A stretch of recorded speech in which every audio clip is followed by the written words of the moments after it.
Shalom. I want to start off by giving all praises to Yahweh, Bahasham, Yahushai, Bahasham, the Kadash, giving double honors to the prophets, giving double honors to the apostles of this great millstone, and peace and blessings to the brothers pushing this truth and sincerity and the Bible bull. Our brother in the Parsha Kadash continuing another lesson. This time I'm talking about the downfall of Babylon, right? And if you really paying attention, it's right around the corner. You know, it's not a matter of if, it's a matter of when, right? We see pestilences, right? According to Matthew 24 chapter, you see earthquakes in diverse places. They happen all over the place. All right, we see this addition of men.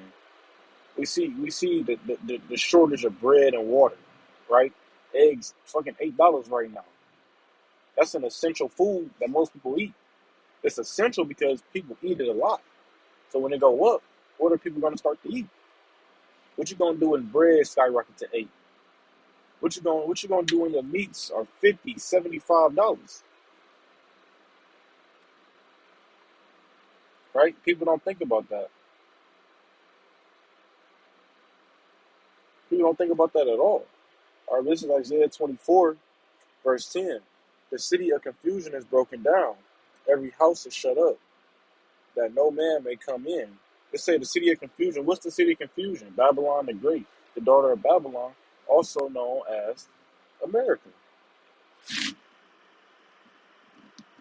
Right?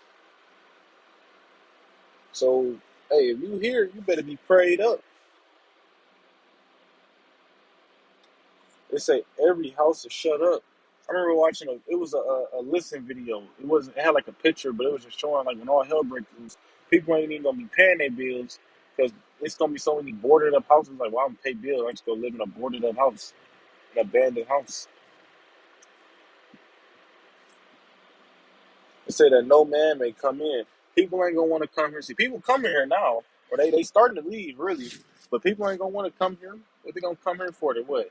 To make a couple dollars and get caught in chicken trouble? To get caught in World War III, get caught in the intercontinental ballistic missiles. That's what you're gonna get caught up in. This shit real. They say there is a crying for wine in the streets.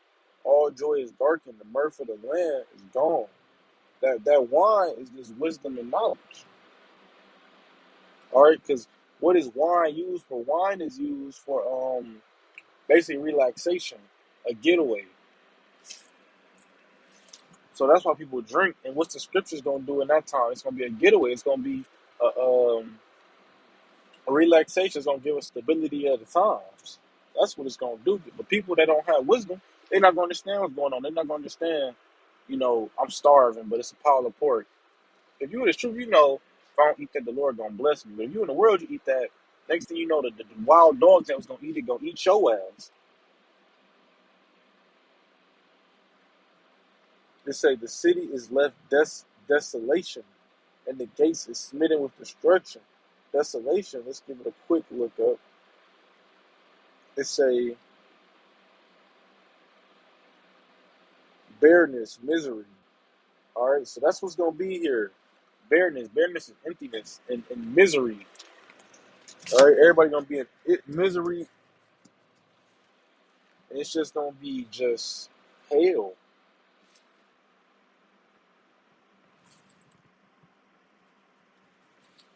That's what it's gonna be, and destruction. The scriptures say how the Lord gonna come back and set this place on fire. The missiles he gonna, and he said, "Where shall it be if it already be kindled?" Meaning it's gonna already be fire all around. Let alone when he come back with the chariots and the missiles pop off, like it's gonna already be on fire. He just gonna spark it up. It say, when thus it shall be in the midst of the land among the people, there shall be as the shaking of an olive tree, and as the gleaning of grapes, the vintage is done. All right, when you shake an olive tree, it's to get what? The olives. So you can get them all up off the ground. Get them all. That's how it's gonna be. All the people gonna be wiped out. All of them.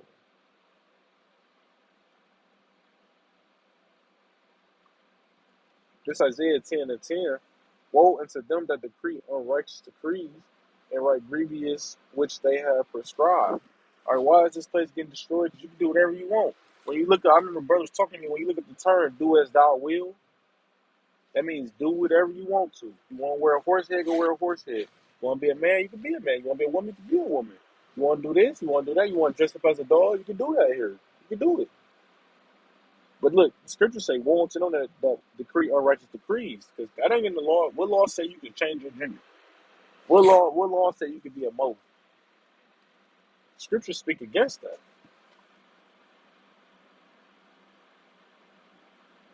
Actually,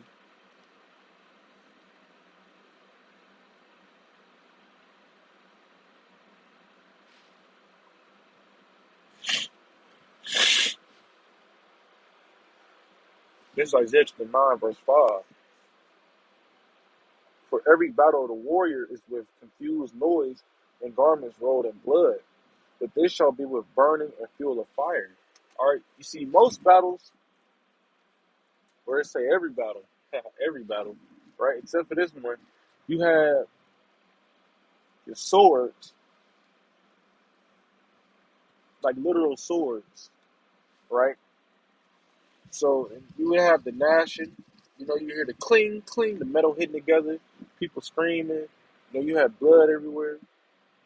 Even in like World War One, they had the bayonets on when they ran out of bullets, they stabbing each other. But this one gonna be different. It say it shall it shall be with burning and fuel of fire. The intercontinental ballistic missiles (ICBM), they run off what? Fossil fuels. They run off of fuel, right? Gas. That's what it takes. So that's what you're gonna smell during this war. Because the countries is not Babylon gonna get destroyed, but Babylon gonna shoot their missiles off, and other countries gonna shoot their missiles off. It's gonna look like Independence Day when the missiles is hitting everything. That's what it's gonna look like.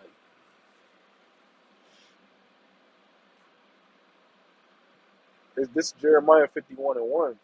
Thus saith the Lord, behold, I will raise up against Babylon. Who is Babylon? It's America. People always talk about, a lot of people get confused. You got Babylon, you have Babylon the Great. Babylon, this is talking about Babylon the Great, though. You gotta read in between the lines. See, Babylon is over there in the on the eastern side of the world, right? That's where you got your if I'm not mistaken, it's something like Iran or something like that. Or maybe I could be wrong on that. But it's definitely over there on the eastern side of the world. It never got destroyed. It got taken over and conquered, but it never got fire didn't rain down on it. It didn't get hit with fuel of fire. Nothing like that. So that would make you to believe this has to be talking about somewhere else. But what's the closest thing to Babylon today? America. So common sense will tell you, obviously he Jeremiah he didn't have a map that said this is America. No, he had a dream and he seen the things here. He said, "Oh, this is the closest. This is like Babylon." So that's why he called it Babylon, right? And it said, "Against them that dwell in the midst of them that rise up against me, a destroying wind." All right, when you look up the missiles, you know, you might not get hit by the fire, but the impact, the wind explosion, the wind is literally gonna explode. It's gonna rip you to shreds. If nothing else, the wind gonna rip you to shreds. All right, but I gotta get back in this job. I pray that was edifying. I want to give all praises to Yahweh, Bahasham, Yahushai, Bahasham, the Pakadash, giving the honor to the apostle of this great millstone, peace and blessings of his Christian truth, sincerity, and abide in the Lord.